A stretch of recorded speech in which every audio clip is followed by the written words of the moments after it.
अगर मेरी तरह आप भी इंडियन क्रिकेट टीम के फैन हैं तो आपसे भी ये बात हजम नहीं हो रही होगी कि आखिर इतनी स्ट्रांग टीम इंडिया, जो कि अगर हम पेपर पे देखें तो शायद इस समय दुनिया की सबसे स्ट्रांग ओडीआई टीम है, तो श्रीलंका में जाकर हार के मुहाने पर कैसे खड़ी हो गई। मतलब टी20 में जब हम लोगों ने 3-0 से जीत दर्ज करी थी तो ऐसा लग रहा था कि वनडे में तो ये काम और भी आसान होगा। जिस तरीके से हम लोग 2023 के वर्ल्ड कप में खेले थे, उसके बाद टीम इंडिया पहली बार ओडीआई खेल रही है, तो उम्मीद थी कि यार उसी डोमिनेंस के साथ में टीम इंडिया कंटिन्यू करेगी। लेकिन ये डोमिनेंस ऐसा लगता है सिर्फ रोहित शर्मा ही कंटिन्यू कर पाए। उसके अलावा कोई भी भारतीय खिलाड़ी उसी लहजे में कंटिन्यू करता हुआ दिखा नहीं है। बल्कि अगर मैं बैट्समैन स्पेसिफिक की बात करूं तो रोहित शर्मा के अलावा ऑलमोस्ट सारे के सारे बैट्समैन हुए, अभी जो 2 वनडे हुए हैं उनमें बहुत बुरी तरीके से स्ट्रगल करते हुए दिखाई दिए। फिर चाहे वो केएल राहुल हो, विराट कोहली हो, शुभमन गिल हो, श्रेयस अय्यर हो, आप किसी का भी यहां पर नाम ले सकते हैं। यहां पर लगभग सारे क्रिकेटर्स बहुत बुरी तरीके से स्ट्रगल करते हुए दिखाई दी। लेकिन इन सबके बीच में जो सबसे बड़ा बदलाव टीम इंडिया में हुआ है वो हुआ है इनके हेड कोच गौतम गंभीर को लेकर।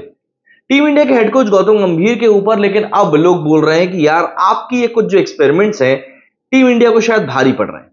देखिए, हमको इस बात को बिल्कुल भी नहीं भूलना चाहिए कि जो सिचुएशन अभी हमारे सामने है वो एक इंटरनेशनल क्रिकेट की है।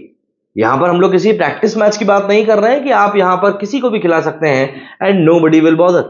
ऑब्वियस सी बात है, रिजल्ट मैटर करता है। अगर आप एक इंटरनेशनल मैच खेल रहे हैं तो रिजल्ट मैटर करता है, आपको रिजल्ट निकाल कर देना पड़ेगा। क्यों?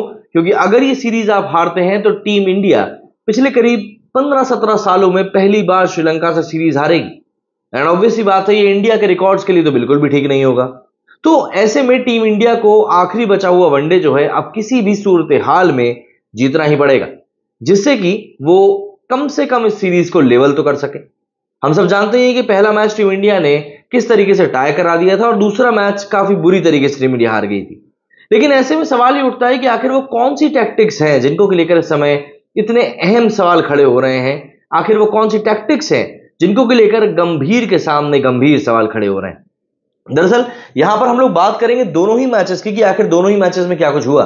तो हेड कोच गौतम गंभीर ने वनडे सीरीज में सबसे बड़ी गलती जो करी है वो टीम इंडिया के बैटिंग ऑर्डर के साथ में बेहतरीन तरीके से एक जबरदस्त छिड़खानी करके करी है। दरअसल दूसरे वनडे की अगर बात करें तो गौतम गंभीर ने चौथे नंबर पर शिवम दुबे को भेज दिया था। इसके बाद उन्होंने अक्षर पटेल को उतारा, फिर श्रेयस अय्यर को, फिर केएल राहुल जैसे बल्लेबाज को छठे और सातवें नंबर पर बैटिंग करने के लिए भेजा, जो कि अपने आप में एक सिचुएशन के हिसाब से काफी ज्यादा वर्स्ट सिचुएशन हो चुकी थी। अब केएल राहुल, श्रेयस अय्यर को आप इतना नीचे भेजेंगे तो टीम इंडिया में थोड़ा सा जो बैलेंस की गड़बड़ाहट है वो तो होनी है, और वही हुई भी।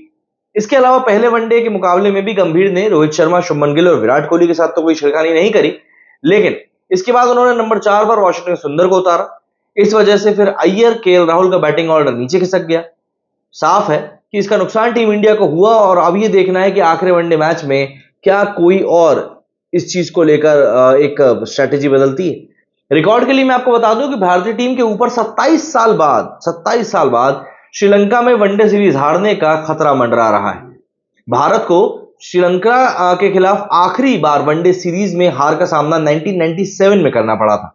अर्जुन रणतंगा की अगुवाई वाली टीम ने तब सचिन तेंदुलकर की भारतीय टीम को 3 मैचों की सीरीज में हराया था।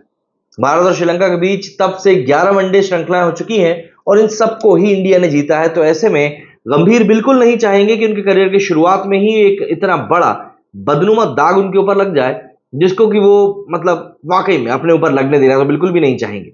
तो सिनेरियो इस समय यही है कि गंभीर की गंभीर आलोचना होने लगेगी अगर कल होने वाले मैच में भारतीय टीम थोड़ी बहुत भी कम ज्यादा रह गई तो।